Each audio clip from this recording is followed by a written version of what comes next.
Hey everyone, I'm Amna Nawaz in New York. Well, there was a stunning election result yesterday in Britain and a lot of uncertainty today.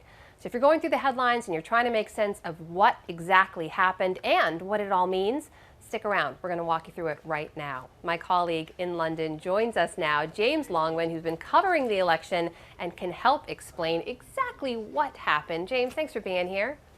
No problem. Hi, Amna. Hi. So let's start with that. What exactly happened yesterday?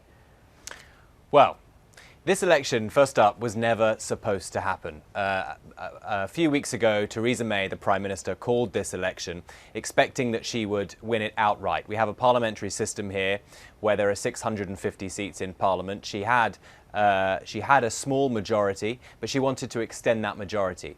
Last night was a shock result. We thought that she would get something in the region of 50, 60, 70, maybe even 100 seats as a majority in the Houses of Parliament.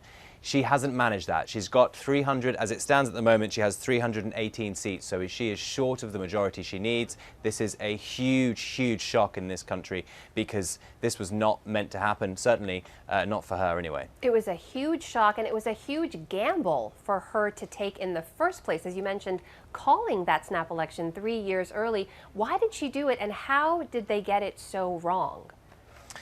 Well, I think critics would say she did it because she saw in her opponent, Jeremy Corbyn, the head of the Labour Party, who runs the second largest party here, someone who was weak and who was likely to be defeated very easily. She says that she did it because she wanted a strong and stable government. That's what it's this tag that she always uses, a strong and stable government going into Brexit negotiations. This country voted last year to leave the European Union, and she said she wanted to have an election in order to give her a bigger mandate in order to go to the negotiation table and really get the best deal possible for this country leaving Europe. Those negotiations start in 10 days, and now, rather than think about that, she's thinking about cobbling together a coalition, getting other parties on board in order to get to that 326 number that you need to have a majority in Parliament. It went very wrong because she led a pretty lackluster campaign, it's got to be said. She didn't appear particularly keen to talk to journalists. She certainly didn't want to debate with Jeremy Corbyn himself. We had, of course, those two major terrorist attacks during the campaign here, one in London and one in Manchester, killing together 30 people. So that meant there was a whole debate about security. She used to be head of Homeland Security in this country, and there was a lot of criticism that she perhaps had made cuts that she shouldn't have to police services. So it was a real surprise. And Jeremy Corbyn, no one thought he would do very well at all. Well, he had a very good campaign. He got a lot of people out, and particularly young people. Young people came out in their droves for Jeremy Corbyn. We think maybe even as many as 63% of those in that kind of youth age bracket came out for Jeremy Corbyn. So a big shock. The signals were kind of there throughout the campaign, but I suppose no one really paid much attention. And now it's time to figure out, what shape this government takes. So let's talk about that a little bit, because this is very different to the way the United States government comes together. When you talk about forming a government in Britain, what does that mean and how does Theresa May move forward from here? Well, basically, we have a parliamentary system, which means that when we vote, we vote for an individual who on our behalf goes to Parliament. The party with the largest number of individuals is then allowed to form a government if it has the majority of seats in Parliament. 650 seats, you need 326, just over half, to be able to form a government, run the country. But she got at this point, 318, like I said. So now she's had to look around for other parties who have smaller numbers of seats in Parliament to be able to join with them in an alliance or a coalition. We had a coalition up until 2015. It didn't, between the Tories, the Conservative Party and the Liberal Democrats, a smaller party. Now she has had to look for a party which will get her over that line, and she has done. She's found the Democratic Unionist Party. It's a small party, a Northern Irish party, but it has 10 seats. So it's got her over that line. Now she's in the process of trying to figure out the people who will form the government, people like the Secretary of State, our Foreign Minister, the Defence Secretary, the Justice Minister, the guy who's going to go to Europe to discuss our Brexit negotiations. That will form the government, but she's going to have to include the requirement of that party, of the Democratic Unionist Party, because they're now going to have to be part of the government with the Conservatives. Okay, so here is where the rubber meets the road when it comes to like immediate consequences, right, James? This is the big question. You mentioned Brexit. Those negotiations are supposed to start in less than 2 weeks now, right? This is sort of negotiating how Britain is going to leave that union and what it means for everybody. Theresa May thought she was going to win and have a clear mandate going into those, the upper hand, a lot of strength in those negotiations. She doesn't now. So what does it mean for Brexit? There is no major party in this country, apart from the Liberal Democrats, who don't have very many people in Parliament at all, who want to stop Brexit. So Brexit is still probably going to happen. The difference is it's going to be a different kind of Brexit. She was very keen to make sure that she wanted a hard Brexit, that if the European Union came up with no deal, well, she would have no deal, and we would just leave, and that we would have to pay whatever penalty down the line. Now that is unlikely. She said that she wanted to leave the European Union, the European single market, which is the trade bloc inside Europe, which allows each country to trade with one another basically for free without tariffs. But now, she said she wanted to leave it. Now it's likely that we won't leave that. So it's going to be a different kind of Brexit. I think probably also her own future is in the balance. She says she wants to go to Europe to be able to do these negotiations herself. Well, you know, Europe itself will look at her as a weakened leader. Maybe she's not so able to do this negotiation. It might mean that within her own party, individuals start to look at maybe there's an opportunity to stage a leadership bid and become the leader of the Conservative Party and their, again, Prime Minister. And then what you're looking at is possibly even another election, because they will have changed the Prime Minister for within the Conservative Party. So what it means for Brexit is that it's probably going to be delayed. These negotiations are supposed to take place in 10 days, and we've already been told we've got to leave by 2019. That date may slip too. So at this point, this is why it's such a big story here, because all of these things are totally unanswered. This really wasn't meant to happen.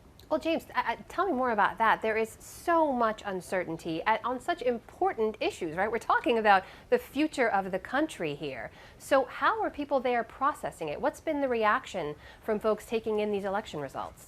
Well, I think that shock, but I think also a realization that her campaign was dismal, to put it bluntly. I mean, this is someone who critics said got up in front of people and just felt, you know, like she was a bit robotic. She kept on saying that she wanted this strong and stable government the whole time. People didn't feel that she really connected as an individual. And yet, on the other side of the coin, Jeremy Corbyn, that has shocked people, because he, during the Brexit referendum, during that campaign last year, people criticised him as being lacklustre, and that's part of the reason why we ended up voting to leave the EU. Well, people are saying who wanted to stay in the European Union, they wished he'd run this campaign last time round, because maybe we would have stayed.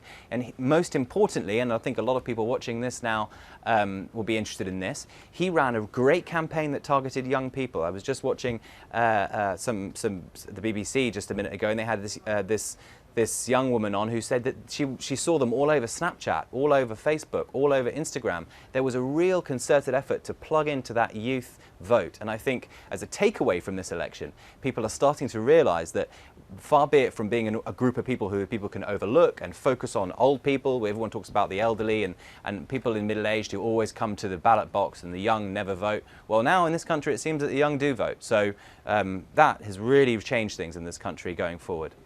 So here's the question. Is this sort of a rejection of Theresa May and the idea, all of the ideas espoused by all the Leave campaigners, everyone who was pushing for Brexit? Because this is a wild pendulum swing from total isolationism almost to something else entirely. Is the country just figuring out its place, or does this indicate something else? I think that the Brexit result shocked a huge number of people, and I think that a lot of people who came out to vote for Jeremy Corbyn did so because they were angry at the Leave vote, and they want this country to remain, or they want at least to slow down the process of leaving and make it a little bit softer. I mean, if you look at London itself, we're still waiting. The last result to come in is from Kensington. Now, people at home, if you know anything about the UK, you will have heard of Kensington as being where Notting Hill is. It's a very mixed part of central London, but it's a very wealthy part of central London. It only votes for the Conservatives. They are fighting their political life. The MP there, she had a majority of something over 10,000 votes, and now she may well lose her seat to a Labour candidate. London has en masse voted for Labour because London en masse voted to remain in the EU. So when it comes to Brexit, this result is a total rejection, at least in those big major cities, of the result of the Brexit referendum. So I think it really does totally shift now the way that those negotiations will take place. I mentioned earlier the single market, but also whatever we do about immigration, which was a big part of the Brexit debate. You know, all these people coming into the country, pro-Brexit people said that they need to be stopped. Well, a lot of people in the major cities say, well, it's immigrants that keep our economy alive. So those sorts of big issues, they will be debated, and I'm sure that it's going to have an impact on policy now going forward. Well, and I'd love to ask you about foreign policy as well from that perspective there, because look, this will obviously have huge implications for Brexit, for policy there domestically, for how people vote and how they campaign in future there. But for folks here in the States, is there going to be a change to how Theresa May is able to work with her partner, President Trump, here, if she doesn't have the same grounding and the same backing that she did before? Well, I mean, it's difficult to know. At the moment, she remains Prime Minister. So all the promises she made, if you remember, as soon as Donald Trump became president, she issued him a formal invitation on a state visit to the United Kingdom.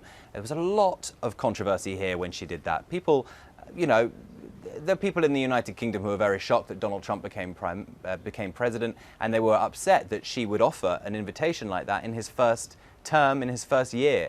Presidents don't normally get to come on state visits so early in their terms. So yes, she's seen as being a friend of Donald Trump in Europe. Certainly this kind of Brexit, pro-Trump, populist movement that has now, we thought, was sweeping through Western Europe and indeed the United States. Well, maybe that stopped in its tracks. Maybe after the election in France, which saw the election of Emmanuel Macron, who was again a pro-European.